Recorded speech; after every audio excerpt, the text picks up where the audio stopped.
Hey everyone, welcome back to the One Shot Heroes channel. I am Jackal Wolf, and what I wanted to do today is to share with you a fun little NPC that I created. Something that if you wanted to, you could always add to your own campaign, either as a planned character or something to pull out of your back pocket when your players do something surprising. Now I've got a bunch of similar ideas as well, so this is going to be a little bit of a series. Right now I'm thinking of calling in NPCs on deck or On-Deck NPCs. Ultimately, I'd like to do a bunch of these, maybe make a collection of some sort out of them. But before we get started, now would be a great time to click on that subscribe button, hit that notification bell. That way you're alerted every time I post a new video to this channel. Also, if you're enjoying this content, the best way you can support us is by word of mouth. We're a very small channel, so talking this up with your D&D community is a great way to get us out there. Also, feel free to share this content on the various social medias. Hashtag OneShotHeroes, that is the number one, SHOTHEROES. If you throw that in your message somewhere, there's a good chance that we can see it as well and maybe give you a shout out back. Also, don't forget to support your local game shop. They are a great source of D&D content, as well as a way to build your D&D community. But enough about that, let's get back to this video. So, like I said, what we're going to do this episode is I'm going to introduce you to a custom NPC. My plan is to take a bunch of these random characters, compile them into a collection of sorts for other DMs to incorporate in their own worlds, or to pull out of their back pocket as a emergency NPC. When your players do something a little bit different, you got to kind of throw a little bit of flavor in there. I'm thinking about calling it NPCs on deck or On-Deck NPCs. I may come up with a better name down the road, but for now, Dunder Dumble is our very first On-Deck NPC. Now, for all intents and purposes, he is a standard villager. There's nothing really special about him visually. I've kind of envisioned him as a tiefling, though his race doesn't really matter that much. He could be like a goblin or a gnome or even an elf, whatever works best with your story. But he's the kind of NPC that players would randomly run into in like a tavern or an inn. Or if they need to seek him out, he's likely to be found at like an accounting firm or a bank, or, you know, the back room of some thug where he's doing all the accounting for them.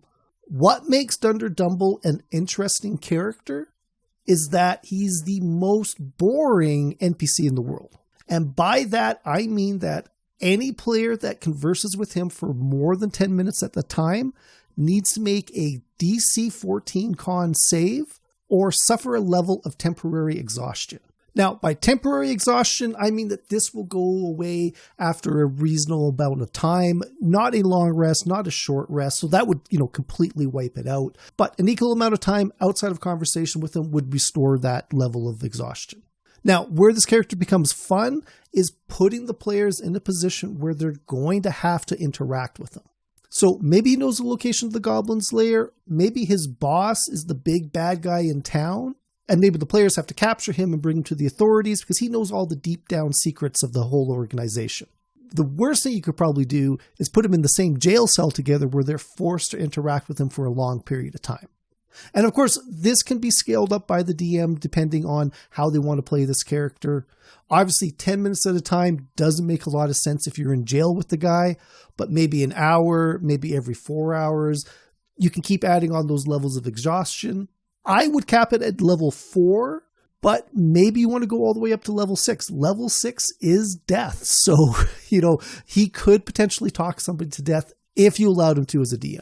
Now, I did give him a little bit of magic. He's got the light cantrip, because he's maybe an accountant, he's got to work late into the night. It's always handy to have a source of light. And then I've given him comprehend languages, distort value, and illusionary script. Those make sense with him being an accountant of some sort. The distort value would be useful if he is working for a crime boss or, really sort of any accountant. He could be on the side of good accounting or bad accounting. And then illusionary script is, just as an accountant's spell as you can think of. Now, as far as weapons go, he's not a fighter. He's not likely to be involved in fighting.